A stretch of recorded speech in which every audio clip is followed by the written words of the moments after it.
Paubitek Mla local ga ex Mla Lukhoi ga school campus the Funage Tourure Mla ga ex Mla ga Sinda Paudana Duna Kanarakpada Miamna Pukli Paidan no Kre Wangoi Assembly Constituency ki Paubitek school Sabagi Matangda Assembly Constituency Aduki Mla Kurizam Loken Amasung ex Mla Oinam Lukhoi Gangarang Yupung Taramathoirom Tarakpada Paubitek High School Gilampakta Fugai Nage Tourure Paubitek High School asi school fagalan si Misandi Yauba School Amani Hairiba School asida Mahiro Singi Awatpa Classroom Singi Yenglaga Kendrigi Mla ki S Lokengi Local Area Development Fund gi Sel Thadarga School gi Classroom khara sagat ki Tanpam aduda che ama pairga mapam aduda school sagadabni haina fongdorakhi hanai Mla Local Area Development Fund na saribe school adu loktho'u mahaki kangbuna oina mapam adumakta da school gi ka ahum sagne haina mukba horkhi Kangbu aduna pairak liba cherol adu repairing gini school sabagi natte haina yanarkhi school saba haibasi school fagalan si mission gi saruk ama oibanina Mla na chairman oiribani maram aduna mahakna school sabagi matangda tawbang amba khara lei haina yanarkhi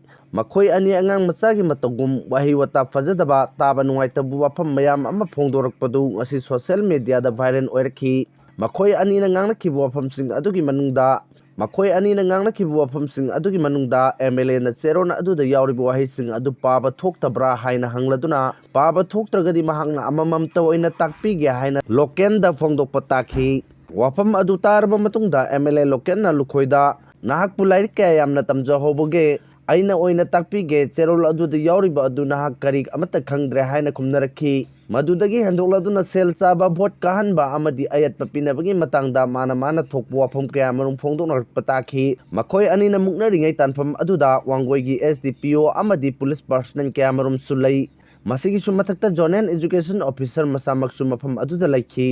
Lukhoida DPR yaudana kamdongno school sagadoribano haina hangbada pakhum ningthina pibagi mahutta khanna chainaba amadi authority oinabagi matangda wangangnarkhi police officer kaya amasu makhoi anina ngangnaribadu themba natraga logi oiba thabak lokhatpa tawkhide hairi panbe abadi wangoi assembly constituency da Mla Loken amasung ex Mla Lukhoi ngahak laitana chinda paudana duna khatna chainabagi thodok thoktuna lakrabani masina maram oiraga constituency asigi sangbat sagatpagi thabak thoram singda apanba kyamaram su thengnari I want that. Yan ta do ta hal. Order si repairing order classroom sabu yar order. Oh, department da hayo. Department da hayo. Not authority. Is the na. Adu yo phasa da. Not in charge of that. Chi to phasa pawo da. Se kelo noi thobo lo adu ka na. Se phone wari gari ate noi leiti ma. Thobo ko. Eno le phasa sabu thingba ka hasu yar ba ko. Adu ga sai de sidi thobo ko. Do ko chunga yaro. Aina ya de ko ko yaro wa ko tina pharo phage phao phoro to no de kana khutang ngenge thobo ko na khutang ngenge thobo ko ba koi di awa bole ta ni khutang ngenge se Mla na Sinba New Year ki Chaklen Da Bjp ki Mla Suna Lakkhidre Assembly dissolve tawbagi warep official committee na lobangam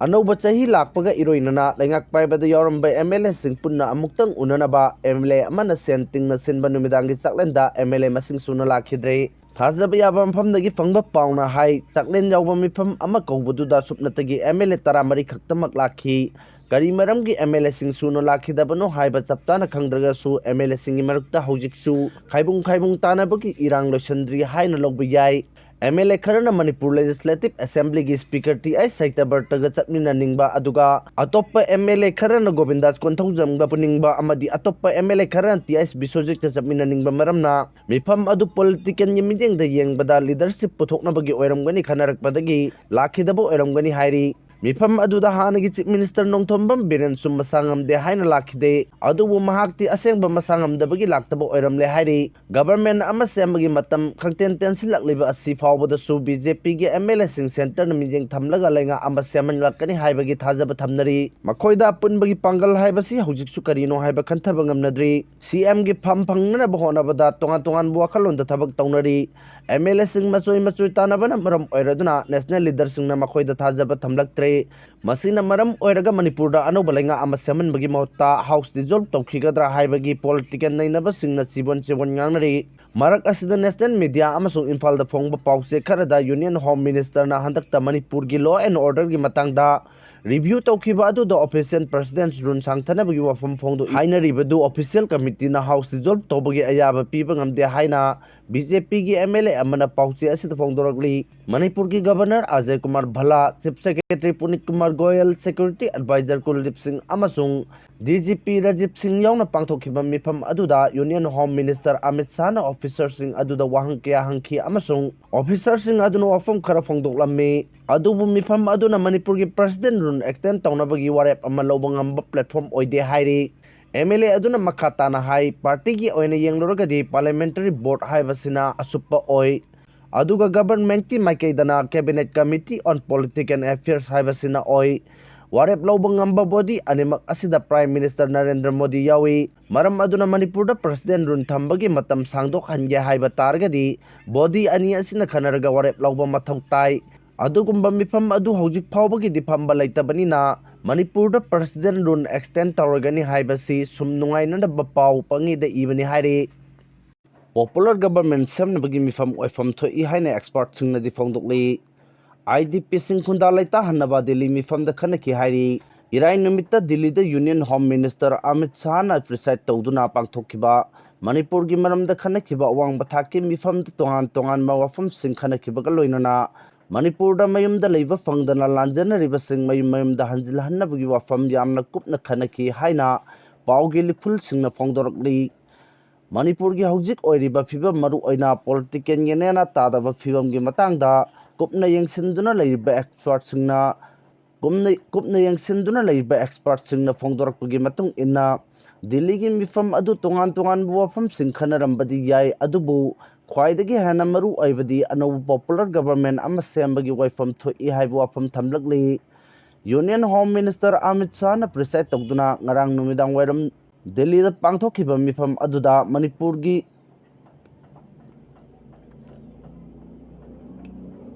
Manipur ki governor AK Bhala chief secretary PK Goyal security advisor Kuldip Singh amasung Manipur Police ki Director General of Police Rajiv Singh Saruk Jaduna pangthokkiba mifam aduda mapung oina lanjena aduna leiriba sing mayumda hanjilhanna bagi mathau taba thabak sing lakhatna bagi matangda kumna khanaki hairi haukiba sahi lising ani kunga humdagi me ahumdagi Churchandpur dagi hortuna Manipur gi tongan mafam sing da sandorakhiba misimina amadi maheu longpok yauba irangda yamdrabada miyoi lising humfu hena mayumda leiba yadaduna lanjena khibani mi chani ga humfu hena siraga kuntra hena mafam khangdana leiraba irang aduda yum lising da mai thaduna amadi thugaiduna mangta khankhibani mafam kharadadi khuntarami haiba fawba khanghandana mawngda bom sinarga amadi bulldozer na chingma machine sinaduna takai khiba laikhrabani Delhi da pangthokkiba pung ani makhairom chatakhiba mifam adugi mamangda haukiba sahi lising ani kunga mawnga gi January kuntra da Manipur da hoji oiriba tongan ba phibam singi matangda governor AK Bhala na preside tawduna awangba thakki mifam amma pangthokhibani